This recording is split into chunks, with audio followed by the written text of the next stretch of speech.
Hey neighbor, welcome back to ARTV. My name is John and it's time for a review of what I can't believe is already the 8th studio album by the British alternative rock band Coldplay. Personally, one of my favorite groups out there. This new record is called Everyday Life. It's a double album and it's split up into 2 different sides, 8 tracks on each, Sunrise and Sunset.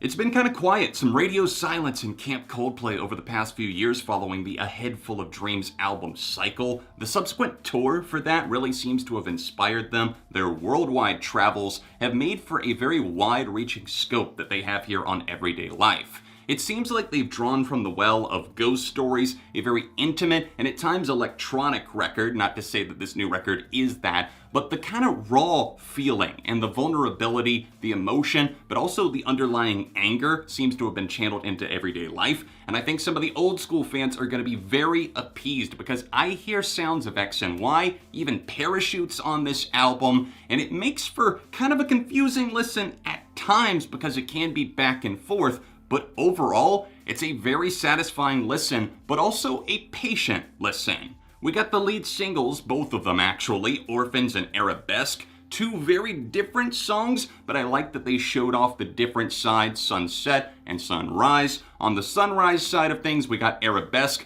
which is one of their most ambitious tunes to date. It's got that thumping, pounding bass, also 3 generations of a family on one track. It just kind of showed and gave us a taste of what was to come because there's a lot of collaborations on this album, but there's not technically any credited features. There's just a community affair that's going on here.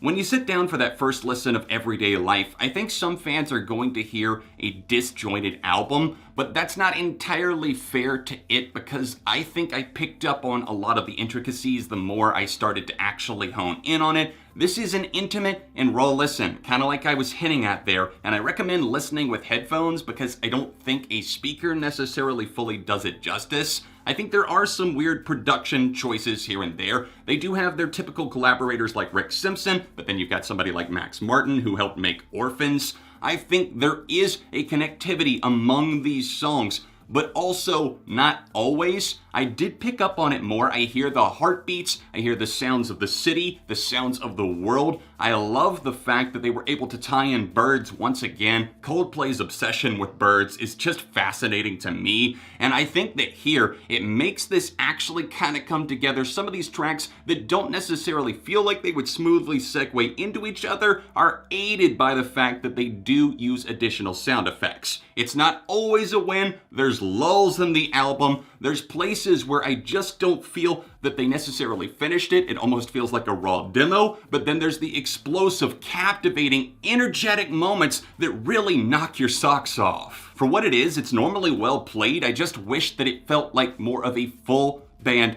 effort. On some of these tracks, it's mainly like a piano or even just an acoustic guitar, Chris singing out in the open, it feels like on a few of the cuts, and I wish that a guitar from Johnny or even some drums from Will would start to pound away, and when they do get there, it's very satisfying. But again, it kind of circles back to the fact that it doesn't entirely feel finished.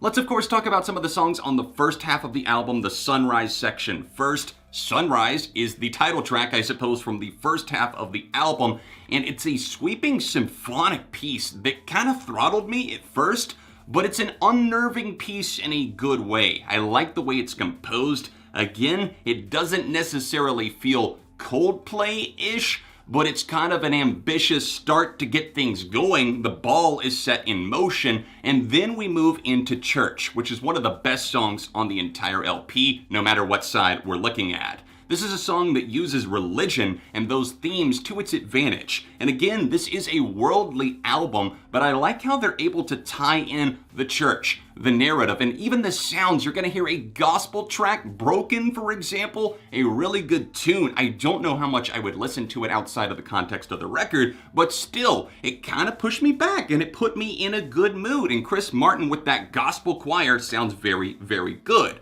But on Church, this is a cut that calls back to the best things that I think we all know and probably love Coldplay for. A catchy refrain, the verses are a bit understated, but it really breaks out. It soars when it soars, and those guitars in the background, especially after the chorus, are so delectable. Johnny's playing there is incredible. I love the fact that you can look to this song, you can see their motivations, and the fact that it combines together and weaves the best elements of their songwriting in the early years, but also a little bit more of an agenda on the plate now. Speaking of agendas, my goodness, we gotta talk about Trouble in Town. That might be my top favorite on either side of the LP. This song talks about some very deep subject matter. And some people are probably going to say that I'm giving Coldplay too much credit here because they're talking about issues that everybody's already aware of and maybe they don't think they're bringing anything new to the table. But honestly, I would look to you and pose the question, has anything been solved?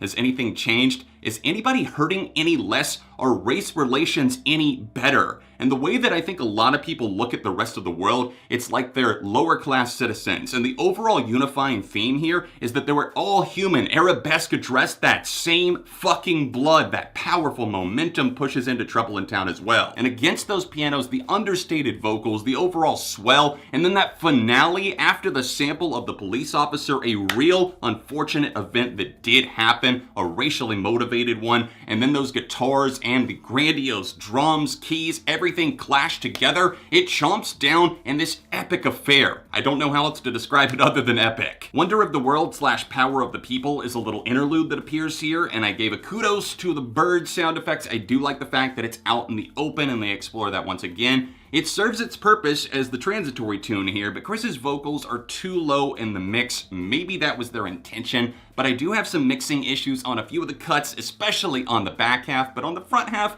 this is one of those problematic moments that stands out a bit for me. However, I do have to mention the song Daddy. So sad. It's kind of a serene, heartbreaking moment, and I think those fluttering pianos and keys are going to remind a lot of people of O from Ghost Stories. It's beautiful, it's challenging, and it definitely makes you well up. I am not scared to admit that. Moving on and letting the sun set, so to speak, we're going to talk about some of the songs from the second half here, starting with Orphans. It was one of the co-lead singles, and at first I did dig this tune. I had to warm up to it a bit, but unfortunately, I think my positive feelings have faded over time. I continue to hear this song, it's catching on in popularity because obviously it's Coldplay, it's their pop year single, and the woo-woos in this song are getting so freaking aggravating to me at this point. I cannot really fully get on board with it. It's something that kind of kicks you out of the experience because I do like a lot of the ideas. I love the guitar that pops up after the chorus. It's riveting in places. The verses are nice,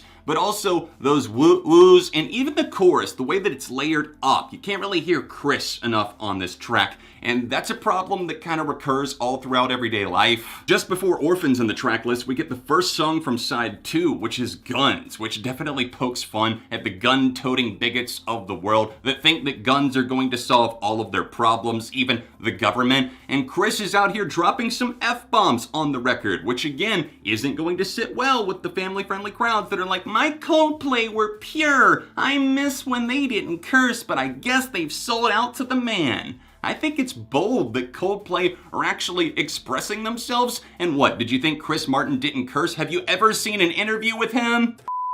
But then we get to that lull of the record, and that lull lasts for quite some time. After Orphans, say what you will about that track, it does have some euphoric expression to it. We get into Echo, which is a nice tune. I do like the sentiment there. The vocals, they get a little irritating, especially once we get to that falsetto during the chorus, which I just didn't feel was necessary or fitting for this song. But after that, we move into Cry, Cry, Cry, layer up the vocals. We've got a pitch-shifted voice alongside Chris Martin. It sounds kind of good, but it's kind of loungy. But then we get to the heart of the lull. It's Old Friends. I really do understand the sentimental feeling behind it, but the guitar is so bland. It just is there in the background. I don't feel any kind of expressiveness or emotion as I listen, and I hear him talking about this friend or this person that he wants to reconnect with, and I zone out. Really, things don't pick back up until Champion of the World, and that is the next to last song. We have that in Everyday Life, but the good news is that both of those songs are phenomenal. Champion of the World is this killer, expressive, soaring tune that can take you up to the stratosphere. It's so uplifting, and Coldplay do that feeling so well. They gave us the gloom on everyday life, but they also give us the other side, and they lift our spirits. I think Champion of the World, and its bridge in particular, are just musical ecstasy. I can't describe it any other way. I love the la la la's on this track. They work surprisingly well. And then we move into the sweltering everyday life that kind of simmers. It leaves you with a piano ballad, but it's one of those thought-provoking pieces that is classic Coldplay. It's written up and down all over this performance, from that delicate guitar in the background that really helps boost this thing, to also the arrangements that are done here, the vocals, and more importantly, the lyrics. Gotta keep dancing when the lights go out. That is an incredibly poignant line, for as simple as it actually is. It talks about moving on because it is everyday occurrences, things that keep happening to us. How do we get past it?